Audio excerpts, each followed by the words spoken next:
말씀은 신약성경 요한복음 1장 1절에서 14절까지 말씀입니다.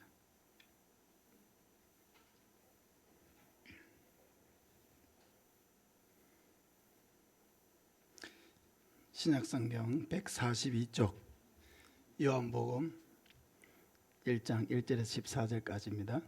교독하겠습니다. 태초에 말씀이 계시니라. 이 말씀이 하나님과 함께 계셨으니 이 말씀은 곧 하나님이시니라. 만물이 그로 말미암아 지은 바 되었으니 지은 것이 하나도 그가 없이는 된 것이 없느니라. 빛이 어둠에 비치되 어둠이 깨닫지 못하더라.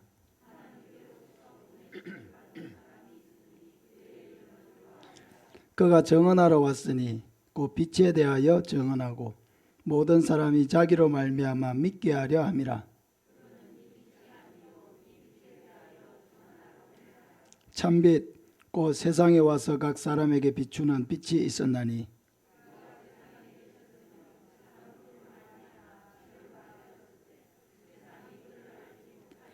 자기 땅에 오매 자기 백성이 영접하지 아니하였으나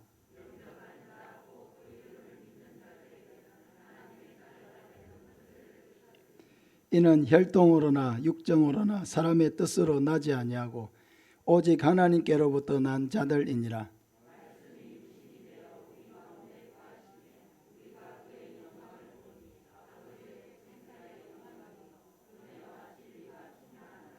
아멘.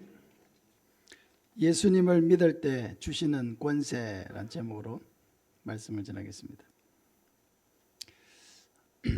지난주와 이번 주에 하나님께서 참으로 놀라운 그런 구원의 은혜를 주시고 첫 주부터 기도 응답을 확실하게 해주고 계십니다.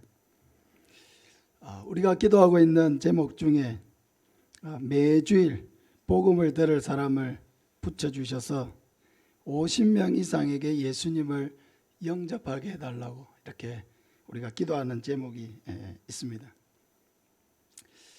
근데 감사하게도 1월 첫 주일에 우리 김막순 성도님 이렇게 딸이 고향에 이렇게 다니러 와서 우리 교회 처음 오게 되었는데 오전 예배 후에 새가족실에서 만나서 복음을 전하고 예수님을 영접했습니다. 그리고 지난주에 참으로 놀라운 그런 극적인 구원의 은혜가 있었습니다.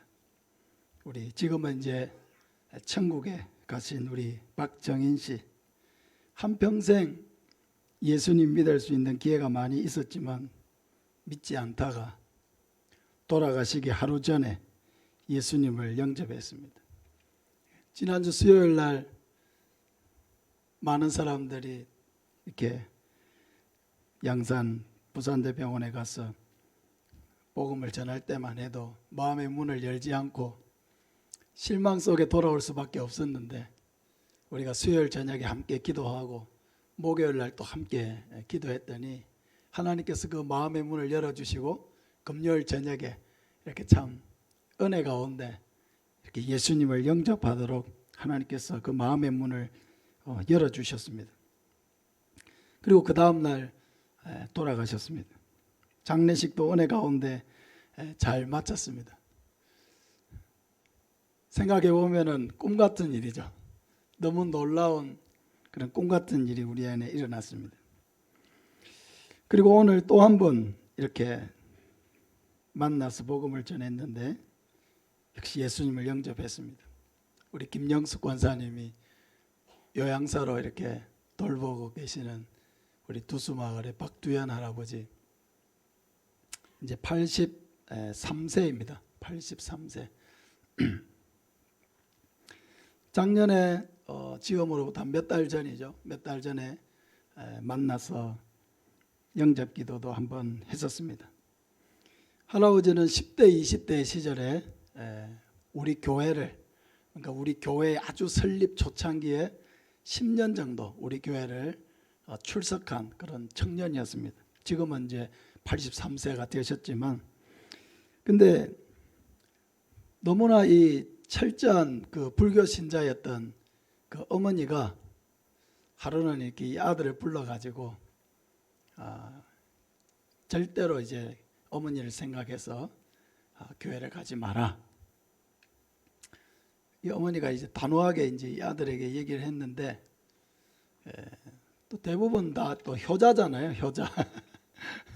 어머니가 이렇게 간곡하게 얘기를 하시는데 그 어머니 말씀을 거역하고 내가 교회를 갔어야 되겠느냐 그렇게 생각을 해가지고 그때부터 이제 10년 동안 잘 다니던 그 신앙생활을 이제 멈추고 이제 교회와 발을 끊게 된 거죠. 그 이후로 정확하게는 알 수 없지만 대략 60년이 지난 겁니다. 대략 60년.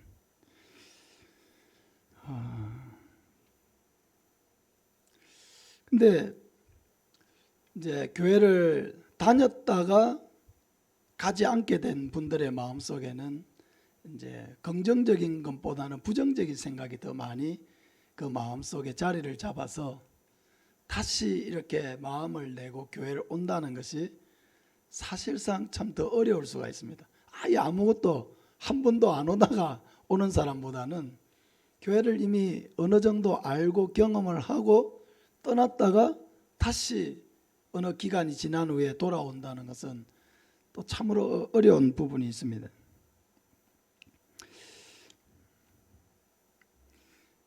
그래서 제가 오늘 또다시 지난번에 만났던 경험도 있고 오늘 또 우리 권사님에게 연락을 받고 만나러 가면서 또 막막한 마음이 또 있었습니다. 어떻게 그 마음속에는 이제 하나님이 없다 하는 이런 확신이 가득 차 있는데 하나님이 없다고 확신하고 있는 이 마음속에 어떻게 그 살아계신 하나님을 전해줄 수 있을까? 저도 답이 없는 거죠. 어떻게 그것은 하나님이 역사해 주셔야 되는 부분이기 때문에 제가 할 수 있는 것은 기도하는 거죠. 하나님, 제가 만났을 때 무슨 얘기를 어떻게 이분에게 전해야 될지를 가르쳐 주십시오. 하나님이 역사를 해 주십시오 하고 기도하는 것밖에 제가 할 수 있는 일이 없습니다. 그래서 제가 가기 전에 이렇게 기도를 했죠. 하나님 함께 해달라고 기도하고 어떻게 복음을 전해야 될지 알게 해달라고 기도했습니다. 하나님께서 이제 대화를 나누면서 저에게 주신 그 은혜는 뭐냐면은 하나님을 내가 다 이해를 해가지고 그 하나님이 어떤 분인지를 내가 다 알고 믿겠다. 그렇게 해가지고는 아무도 믿을 수가 없는 거죠. 하나님은 창조자이시고 우리는 피조물인데 하나님이 만드신 햇빛도 우리는 제대로 쳐다보지를 못하는데 어떻게 우리가 하나님을 다 알고 하나님을 그 다음에 믿겠다. 이렇게 해가지고는 아무도 하나님을 믿을 수가 없는 거죠. 그래서 제가 이제 말씀을 드릴 때 이 말씀을 드리면서 우리가 하나님을 알고 믿을 수는 없습니다. 그러나 하나님을 믿으면 하나님을 알 수 있습니다. 그렇죠? 알고 믿는 것이 아니라 믿고 나서 아는 거죠. 하나님 믿고 나서 아는 거죠. 그래서 할아버지와 함께 오늘 우리가 함께 읽었던 이 본문을 같이 읽었습니다. 말씀이 역사해 주셔야 되는 거죠. 하나님이 우리를 위해서 보내신 예수님을 믿을 때 우리는 하나님의 자녀가 되는 권세를 얻고 하나님의 자녀가 되면 하나님이 나의 아버지요 하나님이 우리는 하나님의 자녀가 되는 거죠. 하나님과의 관계가 형성되는 거죠. 성경을 읽는데 내가 성경을 도무지 읽어도 무슨 말인지 모르겠다. 여러분, 남의 연애 편지를 읽는다는 것은 우리에게는 별 의미가 없어요. 그죠? 남의 연애 편지를 읽어본 일이 있습니까? 그냥 닭살만 돋지 아무 나에게 오는 감동은 없는 거예요. 왜? 그 편지가 나와 주고받은 편지가 아니기 때문이죠. 근데 그 편지가 나와 다른 사람이 주고받은 그 편지라고 한다면, 그리고 그 편지 속에 나를 사랑하고 나를 생각하고 나와 함께 있던 시간들의 추억이 담겨 있고, 그렇다고 한다면은 그 편지에 담겨져 있는 모든 내용은 한마디 한마디가 너무 소중한 거죠. 공감이 되고 이해가 되고. 그래서 성경 말씀은 바로 그런 것입니다. 성경 말씀은 하나님이 우리에게 쓰신 편지이기 때문에 하나님과 내가 관계를 맺어야 이 하나님께서 쓰신 이 모든 말씀의 한마디 한마디가 나에게 하신 말씀이고, 그 사랑이 나에게 전달되고 그 사랑의 의미가 깨달아져서 이해가 되는 것이지, 그냥 좋은 책이다 해가지고 읽어가지고는 거기에서 감동을 받을 수가 없습니다.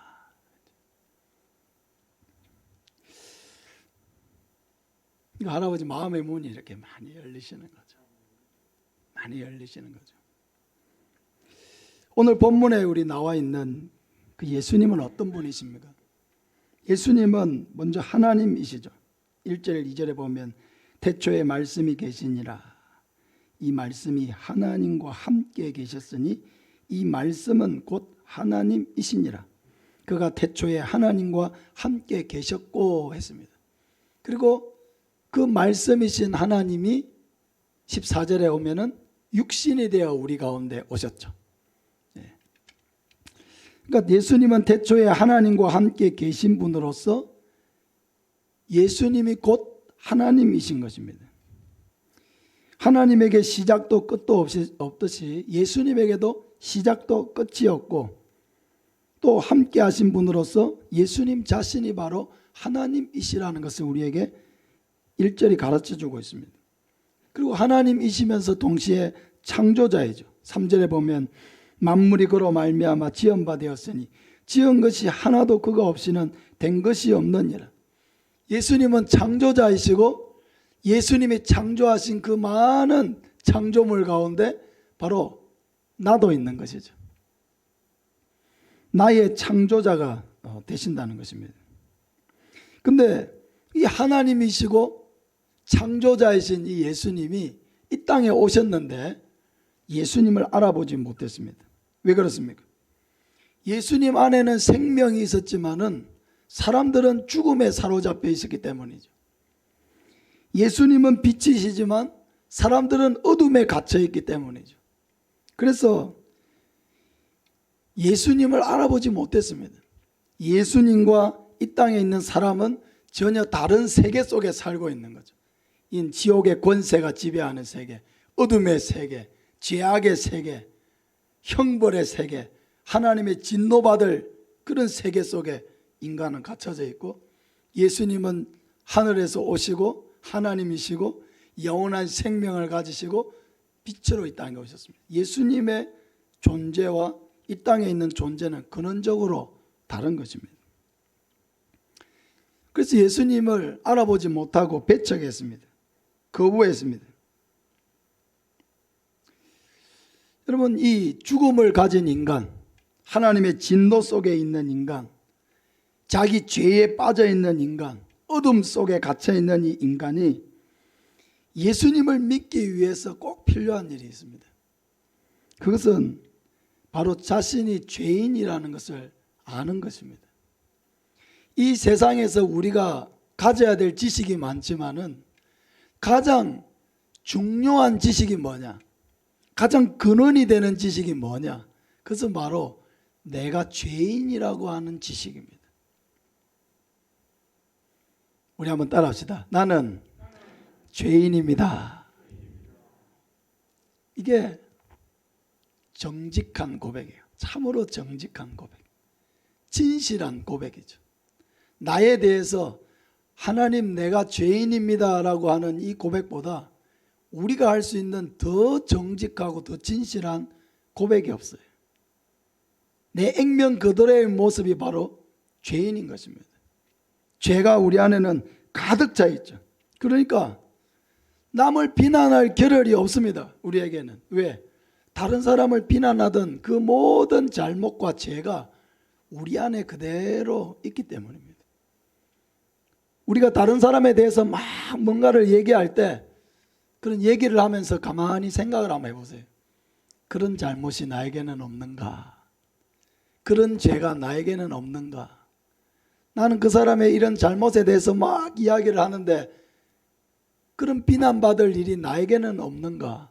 가만히 생각해 보면은 다 그 비난이 결국은 다 나를 향하고 있다는 것을 우리는 알게 되는 것입니다. 그럼에도 불구하고 이 땅에 사는 사람들은 절대로 나는 죄인이 아니라고 주장하면서 살죠. 이게 바로 모순입니다. 예수님을 믿지 못하게 만드는 요인이고요. 빛의 세계로 오지 못하게 하는 요인이고, 예수님을 믿지 못하게 만드는 가장 큰 장애물이 뭐냐? 나는 죄인이 아닙니다 라고 우리는 강력하게 주장을 하려고 하기 때문입니다. 죄인인데 죄인이 아니라고 주장을 하니까 예수님을 만날 수가 없는 것입니다. 그래서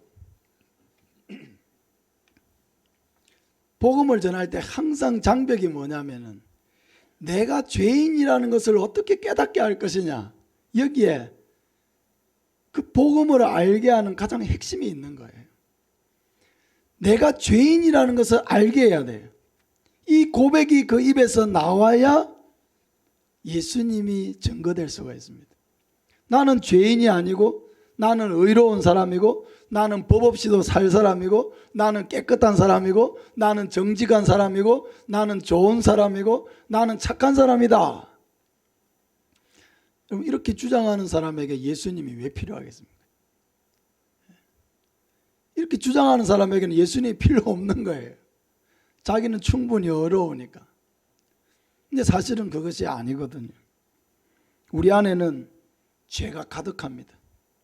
그래서 C.S. 루이스라고 하는 아주 지금은 돌아가셨지만 아주 저명한 교수이기도 하면서 또 이렇게 많은 책을 썼던 이분은 바로 그 군대 귀신 들린 자가 바로 우리 자신이라는 것을 알게 되었어요. 그럼 군대 귀신이라는 게 뭡니까? 많은 이 귀신이 하나가 아니고 군대를 이룬 이 귀신이 거라사 광인의 마음속에 들어가 있었죠. 지배하고 있었죠. 건강하고 맑은 정신을 가지고 살아야 될 사람의 그 마음속에 군대 귀신이 들어가서 사로잡고 있으니까 그냥 미친 사람처럼 돼버리고 무덤가에서 살면서 옆에 가까이 오지도 못하게 하고 쇠사슬로 그 몸을 묶어놔도 그것을 끊어버릴 정도의 괴력을 발휘하면서 감히 사람이 접근할 수 없는 그런 사람으로 살았던 사람이 거라사 광인이죠. 그 사람을 그렇게 만들어버린 게 뭡니까? 귀신이죠. 군대 귀신이죠. 강력한 군대 귀신이죠.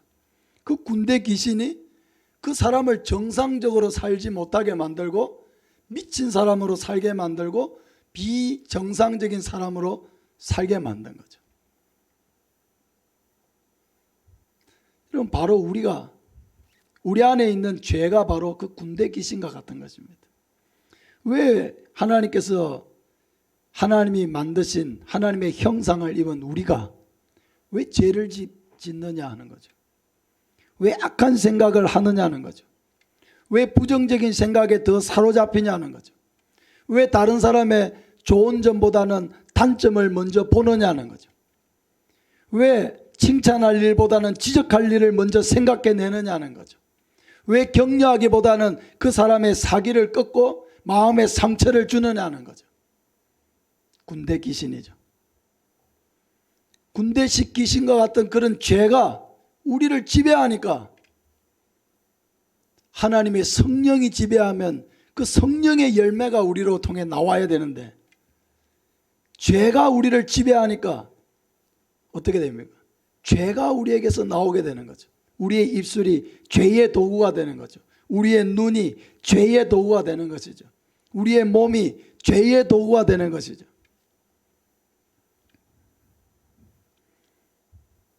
우리가 정말 정직할 수만 있다면, 자기 자신의 모습을 있는 그대로 볼 수 있는 영적인 안목이 있다면, 이건 안목보다는 용기죠. 자기 자신의 본 모습에 직면하는 용기. 자기 자신에게 정말 있는 모습 그대로, 자기의 내면에 있는 인본 모습 그대로, 그 모습 그대로를 직면하는 그런 용기, 그런 용기가 있을 때 우리는 비로소 죄인이라고 하는 것을 고백할 수가 있는 것입니다. 왜? 죄인이기 때문입니다. 아무리 내가 죄인이 아니라고 외쳐도 우리의 마음은 내가 죄인인 것을 스스로 증거하고 있기 때문입니다. 근데 이런 죄인이라고 하는 이 고백 이후에 우리에게 기다리고 있는 놀라운 은혜가 있습니다. 그것은 바로 예수님을 영접함으로 하나님의 자녀가 되는 권세입니다. 12절에 보면은 영접하는 자 곧 그 이름을 믿는 자들에게는 하나님의 자녀가 되는 권세를 주셨으니 라고 했습니다. 영접하는 자, 예수님을 영접하고 예수님을 믿는 자, 자기가 죄인이라고 고백하고 인정하는 사람만이 예수님을 영접할 수가 있겠죠. 왜? 그 사람에게 구원자가 필요하기 때문입니다. 죄인은 심판의 대상이고 지옥에 가야 될 운명이고 하나님의 진노와 형벌의 대상입니다. 근데 이런 죄인에게 일어나는 반전은 바로 창조자이시고 하나님이시고 영생이시고 빛이신 예수님을 영접함으로 말미암아 이 죄인에게 반전이 일어납니다. 예수님을 믿음으로 말미암아, 이 죄인이 예수님을 믿음으로 말미암아 하나님의 자녀가 되는 권세를 누린다는 것입니다. 영접하는 것은 예수님을 믿는 것과 같은 말입니다. 예수님을 믿는 것이 곧 예수님을 영접하는 것입니다. 예수님을 믿고 영접할 때 우리의 삶에 놀라운 신분의 변화가 일어납니다. 마귀의 자녀인 우리가 하나님의 자녀가 되죠. 어둠이 가득 차 있던 우리의 마음이 빛으로 가득 차게 됩니다. 모든 죄의 짐이 풀어지게 됩니다. 당당히 천국에 들어갈 하나님의 자녀가 되는 것입니다. 할렐루야. 그러므로 이 예수님을 마음속에 모셔드릴 때 그 사람의 얼굴이 밝아지는 것이죠. 예수님의 마음속에 모셔드릴 때에 비로소 우리는 자유를 누립니다. 왜? 예수님을 모셔드리기 전까지는 끊임없이 자기가 옳고 죄인이 아니고 난 잘못한 일이 없고 하면서 끊임없이 자신을 포장하면서 살아와야 했지만은 예수님을 영접하는 그 순간 우리는 더 이상 자신을 포장할 이유가 없어지는 것입니다. 자신을 더 아름답게 보여야 될 필요가 없어지는 것이죠. 솔직해지는 것입니다. 솔직한 것이 우리의 마음을 편하게 하죠.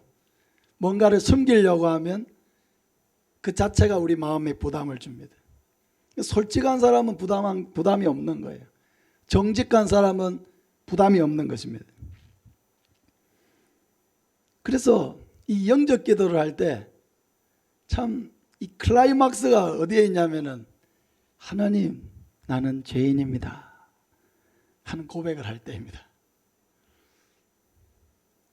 저는 그 고백이 너무너무 좋습니다. 한 영혼이 복음을 듣고 나는 죄인입니다 라고 고백할 때 그 고백이 하나님 보실 때 너무 귀하고 아름다운 고백일 것 같아요. 바리새인과 세리가 똑같이 기도하러 올라갔죠. 누가복음 18장에 보면. 근데 바리새인은 어떻게 기도했습니까? 나는 11조를 하고요, 일주일에 2번씩 금식을 하고요, 나는 저 세리와 창녀들 이런 사람들과 같지 않습니다. 하나님 앞에 와서 기도하는데 자기의 의로움을 막 얘기하면서 바리새인은 기도했습니다. 그리고 광장에 서서 기도했죠. 자기가 기도하는, 기도를 많이 하는 사람이라고 사람들에게 공개적으로 보여주면서 기도했습니다. 그의 마음은 하나님을 향해 있지 않았다는 거죠. 근데 세리는 어떻게 했습니까? 저 구석탱이에 가가지고 자기의 가슴을 치고 고개도 들지 못하고, 하나님, 나는 죄인입니다. 나를 긍휼히 여기소서. 나는 죄인입니다. 나를 긍휼히 여기소서. 이 세리는 가슴을 치면서 자기가 죄인인 것을 하나님 앞에 고백했습니다. 사람에게 보이기 위한 기도가 아니었고 그는 철저하게 하나님 앞에서 기도했습니다. 예수님이 이 바리새인의 기도와 세리의 기도를 이렇게 이야기를 해주신 후에 뭐라고 얘기합니까? 저 바리새인이 아니고 이 세리가 의롭다 하심을 받고 내려갔느니라. 다른 말로 하면 바리새인의 기도가 받아들여진 것이 아니고 이 세리의 기도가 하나님께 받아들여져서 내려갔다는 것입니다.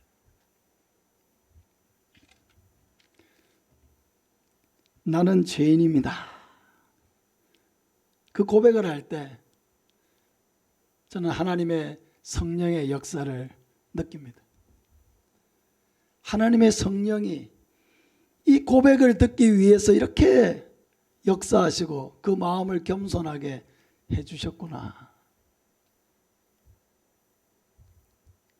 성령의 역사가 아니고서는 결코 나는 죄인입니다 라는 이 고백, 이 겸손한 고백, 이 진실한 고백, 이 정직한 고백, 이 용기 있는 고백, 이 고백이 나올 수가 없죠. 성령이 아니고서는 이 고백이 이루어질 수가 없습니다.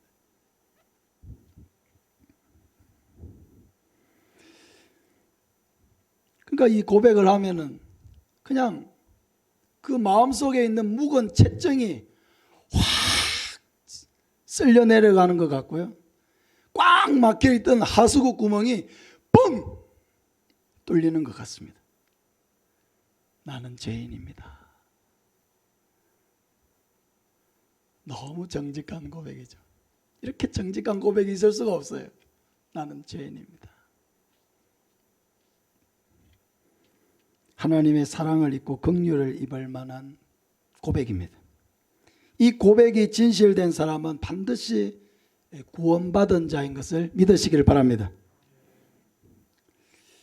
사랑하는 여러분, 하나님께서 우리에게 이런 구원의 은혜를 주셔서 오늘 이 83세 되는 할아버지가 다시 한번 기도를 했습니다. 지난번 갔을 때도 영적 기도를 했거든요.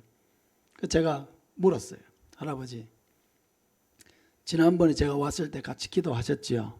예, 기도했습니다. 그때 그 기도가 진실된 기도였습니까? 아니었습니까? 진실되게 하신 기도였어요? 아니면 말로만 따라 하신 거였어요? 진실되게 했다는 거예요. 근데 왜 이렇게 예수님을 믿지 않습니까? 기도는 진실되게 했는데 며칠 지나고 나니까 또 가물가물해지면서 이렇더라는 거예요. 그래서 제가 얘기했죠. 그래서 우리는 그렇게 망각의 사람이기 때문에, 그래서 하나님께서 이 교회를 세우시고 하나님의 말씀을 듣게 하신 것입니다. 예수님을 믿는 사람은 집에서만 이렇게 믿어서는 안 되고 반드시 예수 믿는 사람은 예배당에 와서 하나님의 말씀을 들어야 합니다. 그래서 오늘 한 번 더 같이 영적 기도를 했습니다. 정말 또박또박, 녹음하지 못한 것이 너무 아쉬운데요. 또박또박 같이 영적 기도를 하고 했는데, 교회도 이제 가겠다고 이제 기도하면서 고백하고 했는데, 기도를 다 마치시더니 또 목사님, 내가 다 인정이 되는데, 동의가 되고 인정이 되는데 좀 걱정이 있다는 거예요. 무슨 걱정이 있습니까? 내가 심장 수술을 이렇게 해서 이렇게 이제 심장 수술한 지가 한 6년 됐고, 또 다리도 이렇게 지금 예전 같지가 않아가지고 걸어가고 하는 게 힘들기 때문에 내가 교회를 오고 갈 수 있을까? 약속드리기는 좀 어렵겠다 이러시더라고요. 솔직한 거죠. 건강에 좀 문제가 있으시니까. 그래도 한 번만 와보십시오. 한 번만 와보십시오. 나중에 진짜 오고 싶어도 못 올 때가 있을 겁니다. 그래도 지금 건강이 조금 허락될 때 한 번만 와보십시오. 예수 믿는 사람은 예배당에 와서 하나님의 말씀을 들어야 합니다. 그랬더니 목사님이 성인을 생각해서 내가 한 번은 갈게. 근데 한 번 오면 또 두 번이 되고 두 번 되면 세 번 되게 하실 줄로 믿습니다. 얼마나 감사합니까? 같이 영접 기도를 하고 하나님 나는 죄인입니다. 하나님을 알았지만은 하나님을 멀리 떠나서 하나님이 없이 이제까지 살아왔습니다. 다시 하나님께로 돌아가기를 원합니다. 저를 받아주시고 다시 하나님을 섬기는 백성으로 살게 하여 주시옵소서. 그게 같이 기도했거든요. 같이. 그 기도대로 하나님께서 역사해 주실 줄로 믿습니다. 네. 사랑하는 여러분, 하나님께서 우리에게 주신 이 구원의 은혜가 얼마나 큰지를 깨달아야 합니다. 내가 하나님 앞에 내가 죄인인 것을 고백한 그 고백이 결코 내 의지와 생각에서 나온 고백이 아니라는 것을 알아야 돼요. 성령이 아니고서는 누구든지 예수를 주시라 할 수 없다고 그랬어요. 영접하는 자 곧 그 이름을 믿는 자들에게는 하나님의 자녀가 되는 권세를 주셨으니 이는 혈통으로나 육정으로나 사람의 뜻으로 나지 아니하고 오직 하나님께로부터 난 자들이니라 했습니다. 예수님을 믿고 영접하는 이것이 결코 어떤 혈통, 사람의 뜻 이게 아니라는 것입니다. 하나님으로부터 났다. 하나님이 그 사람을 택하시고 구원 주시기로 작정하셨기 때문에 하나님의 성령이 우리 마음속에 감동하여 내가 죄인인 것을 인정할 수 있는 마음을 주시고 용기를 주시고 고백하게 하신 것이지 이게 내 의지나 생각에서 나온 것이 결코 아니라는 것을 우리는 반드시 기억해야 하는 것입니다. 이 복음을 전하고 오니까 제가 또 이 마음이 좀 뜨거워지는 거예요. 복음을 전하니까. 저만 전해서는 안 되겠다. 이 저만 뜨거우면 안 되거든요. 같이 한번 따라합시다. 우리가 다 함께 뜨거워집시다. 복음을 전해야 뜨거워지는 거예요. 복음을 전해요. 한 영혼이 하나님 앞으로 돌아올 때 기쁘고 감격이 되고 이야 오늘도 이런 놀라운 은혜를 주신 것이 그러니까 너무 신기하고 너무 놀랍고 너무 감사한 거예요. 사랑하는 여러분, 오늘도 우리에게 이렇게 구원의 은혜를 주시고 또 올 한 해 하나님께서 우리를 통해서 놀라운 구원의 역사를 매주일 계속 이루어 가실 줄로 믿습니다. 여러분과 제가 좀 더 힘을 합쳤으면 좋겠어요. 저는 복음을 전할 수는 있지만 아는 사람이 많이 없으니까. 여러분은 아는 사람이 많잖아요. 그죠? 아는 사람이 많은 여러분과 복음을 전할 제가 힘을 합치면은 정말 많은 사람에게 복음을 전할 수 있을 것 같아요. 그래서 여러분들이 해야 될 일이 있습니다. 뭐냐? 여러분이 아는 사람을 저에게 연결해 주는 일입니다. 여러분이 직접 복음을 다 설명할 수는 없으니까 여러분이 알고 있는 사람, 여러분의 가족들, 또 이웃들, 알고 지내는 사람들, 복음을 꼭 들어야 될 사람들, 관심을 가지고 있는 사람들, 마음이 좀 열리는 사람들, 어려움 속에 있는 사람들, 이분들을 저와 만날 수 있도록 연결해 주는 거죠. 그렇게 해서 만나서 그 사람들에게 복음이 전해질 수 있도록 여러분이 다리를 좀 놓아주는 것입니다.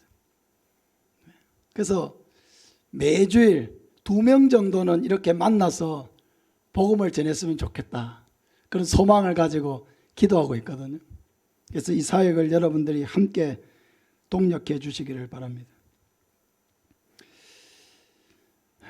올해 초부터 하나님께서 이렇게 귀한 열매들을 매주일 맺어주시는 이 은혜가 너무 크고, 그래서 참 올 한 해는 작년보다도 더 풍성하고 더 많은 열매를 우리에게 맺어주시고, 또 우리 교회를 통해서 복음이 더 힘차게 전거되게 하시겠구나 하는 소망을 가지게 됩니다. 저와 또 여러분과 우리 교회를 통해서 올 한 해 적어도 50명 이상, 초청줄 빼고요, 이렇게 개인적으로 만나서 적어도 50명에서 100명 사이 이렇게 많은 사람들에게 복음이 전해질 수 있도록 기도하고, 또 여러분도 저에게 최소한 2사람 이상씩 저에게 연결을 해서 만나서 복음 전해질 수 있도록 여러분의 귀한 사명을 다해 주시기를 바랍니다. 우리 같이 한번 기도했으면 좋겠습니다. 그럼 복음이 필요한 사람은 정해져 있지 않습니다. 할아버지나 아이나 젊은이나, 복음이 없는 사람은 다 방황하게 되어 있습니다. 복음이 없는 사람은 다 헛된 일에 시간과 열정과 돈과 재능을 다 낭비하게 되어 있습니다. 복음이 없는 사람은 헛된 일에 모든 일을 투자하게 되어 있습니다. 복음이 필요합니다. 이 확신이 우리에게 필요해요. 모든 사람에게는 복음이 필요하다. 이걸 위해서는 내가 이 복음의 능력을 더 맛보아야 돼요. 내가 예수님을 믿고 내게 주신 은혜가 무엇인가? 내가 예수님을 믿고 그 이전의 삶과 달라진 것이 무엇인가? 내 스스로 확인해야 돼요. 내게 주신 기쁨, 내게 주신 소망, 내게 주신 담대함, 내게 주신 은혜, 이걸 통해서 내가 복음이 없었다면 나는 어떻게 살았겠는가? 우리 같이 한번 기도할 때, 하나님, 이 복음의 능력을 더 확신하기를 원합니다. 체험하게 하여 주시옵소서. 또 예수님을 만날 수 있도록 다리의 사명을 다할 수 있도록 인도하여 주시옵소서. 매주일 1명, 2명에게 복음이 전해질 수 있도록 이런 열린 마음을 가진 자들을 하나님 계속 붙여주시고, 우리 가족들의 마음의 문을 열어주시고, 전도 대상자들의 마음의 문을 열어주셔서 복음이 계속해서 힘있게 전파되어서 사람을 살릴 수 있도록 역사해달라고 우리 같이 한번 기도했으면 좋겠습니다. 아버지 하나님 감사드립니다. 신방의 복음이 전파되게 하시고 만명을 살리게 하신 것을 감사합니다. 아버지 하나님, 이 복음만이 아버지 하나님 죄에서 영혼을 구하고 어둠의 권세에서 구하고 지옥의 권세에서 구한다는 것을 아버지 하나님 분명하게 깨닫게 하여 주시옵소서. 이 복음만이 우리로 하여금 살리게 하고 하나님과의 관계를 회복하게 하고 세상을 이기게 하는 능력이 된다는 것을 아버지 하나님 분명하게 깨달을 수 있도록 하나님 은혜를 더하여 주시옵소서. 복음이 없는 아버지 하나님 사람들이 방황하고 있습니다. 두려움 가운데 살아가고 있습니다. 하나님께서 주신 모든 능력과 재능과 물질과 시간과 열정을 아버지 하나님 헛된 데 투자하면서 살아가고 있습니다. 아버지 하나님, 이 땅의 영혼들을 불쌍히 여겨주시고 주여 이 방하는 영혼들을 위하여 우리 교회를 마음껏 하나님 사용하여 주시옵소서. 올 한해도 많은 영혼을 구원하기를 원합니다. 많은 사람들을 만나기를 원합니다. 하나님이 택해 놓으신 많은 백성들을 주여 만나기를 원합니다. 하나님이 연결시켜 주시옵소서. 마음이 열린 자들을 연결시켜 주시옵소서. 복음이 필요한 자들을 연결시켜 주시고 만날 수 있도록 역사하여 주시고 우리의 가족들의 마음의 문을 열어주시고 또 하나님 이웃들의 마음의 문을 열어주셔서 복음이 더 힘있게 하나님 전파되어져 갈 수 있도록 하나님 역사하여 주시옵소서. 우리 박두현 할아버지를 위해서 같이 한번 기도했으면 좋겠습니다. 아직까지는 이렇게 조금 걸으실 수가 있고 또 운동도 조금 이렇게 하십니다. 하나님, 우리 할아버지에게 건강에 자신감을 주시고 꼭 이번 주에 예배드리러 올 수 있도록 역사하여 주시옵소서. 예수님을 마음의 구주로 모셔드렸는데 하나님 그 마음에 하늘의 기쁨으로 충만케 하여 주시옵소서. 회개의 은혜를 주시옵소서. 남은 생애를 하나님을 기쁨으로 섬길 수 있도록 역사하여 주시옵소서. 우리 박두현 할아버지를 위해 같이 한번 기도하겠습니다. 아버지 하나님 감사합니다. 복음 전파되게 하신 것을 감사드립니다. 우리 할아버지 예수님 믿게 하신 것을 감사드립니다. 죄인인 것을 고백하게 하신 것을 감사드립니다. 우리의 구원자 예수님을 믿게 하시고 모셔드리게 하신 것 주님 감사드립니다. 아버지 하나님 건강을 더하여 주시옵소서. 건강에도 자신감을 갖게 하여 주시옵소서. 용기를 더하여 주시옵소서. 아버지 전에 나올 수 있는 아버지 하나님 그런 소망을 주시고 기쁨을 주시고 기다림을 더하여 주시고 설레임을 주시고 아버지 하나님 이렇게 오고 싶은 마음을 주시고 즐거운 마음으로 하나님 예배드리러 올 수 있도록 하나님 역사하여 주시옵소서. 건강이 허락되는 이 예배의 기쁨을 놓치지 않도록 아버지 하나님 역사하여 주셔서 이제 남은 생이라도 하나님 다시 하나님 섬기는 자리로 돌아와서 하나님을 기쁘시게 영화롭게 드릴 수 있도록 하나님 인도하여 주시옵소서. 우리 올해 이렇게 다짐한 일들이 좀 있습니다. 새벽을 깨우겠다고 다짐했습니다. 예배의 자리를 지키겠다고 다짐을 했습니다. 열매 맺는 전도자 10명을 전도하겠다고 다짐을 했습니다. 하나님 이러한 다짐들을 지킬 수 있도록 성령으로 내게 역사하여 주시옵소서. 입술을 덕스럽게 사용하겠다고 다짐을 했습니다. 가정을 세우겠다고 다짐을 했습니다. 하나님 가정을 천국으로 만들기 위해 기꺼이 희생할 수 있도록 인도하여 주시옵소서.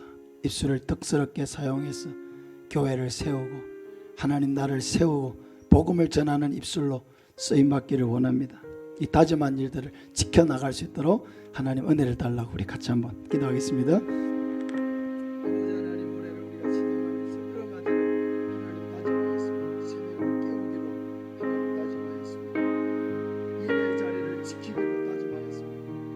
10명에게 복음을 전하기로 다짐했습니다. 가정을 세우기로 다짐했습니다. 덕스럽게 입술을 사용하기로 아버지 하나님 다짐했습니다. 우리 한 사람 한 사람이 아버지 하나님 이 말씀들을 하나님 흘려보내지 않기를 원합니다. 지켜나가기를 원합니다. 아버지 하나님 역사하여 주시고 우리의 힘을 다하여 주시옵소서. 아버지 하나님 성령으로 우리를 충만케 하여 주시고 더 하나님의 은혜를 사모하게 하여 주시고 더 순종의 마음을 일으켜 주시옵소서. 더 깨어있기를 원합니다. 아버지 하나님 악한 사탄은 우리를 넘어지게 하기 위해서 온갖 것으로 우리는 사자와 같이 삼킬 자를 두루 찾고 있다고 했습니다. 아버지 하나님 깨어있기를 원합니다. 깨어있어서 하나님의 말씀 듣기를 원합니다.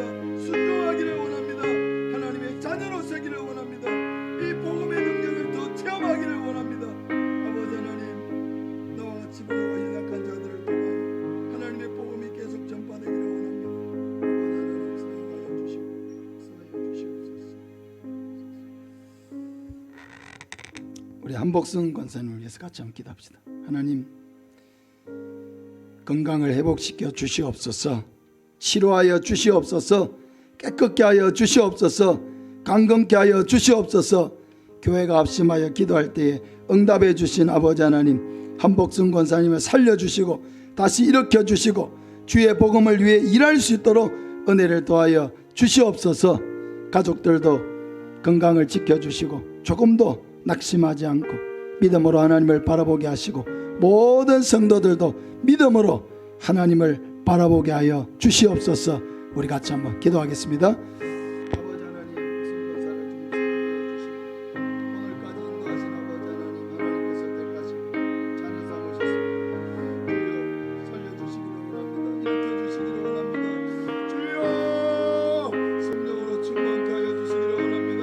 주여 그 몸의 모든 악한 것들이 다 녹아지기를 원합니다. 주여 성령으로 충만케 하여 주시고 아버지 하나님 모든 악한 세포들이 다 흘러내리게 하시고 주여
사랑하는 아버지 하나님, 우리 교회를 통해서 계속해서 영혼을 구원하신 것을 감사드립니다. 아버지 하나님, 올 한 해 우리 교회가 이 생명을 살리는 일을 더 열심히 하기를 원합니다. 더 많은 열매 맺기를 원합니다. 하나님, 이 땅에는 이 복음을 알지 못해서 방황하고 죽어가고 헛된 일에 자기의 인생과 열정을 낭비하는 너무나 많은 사람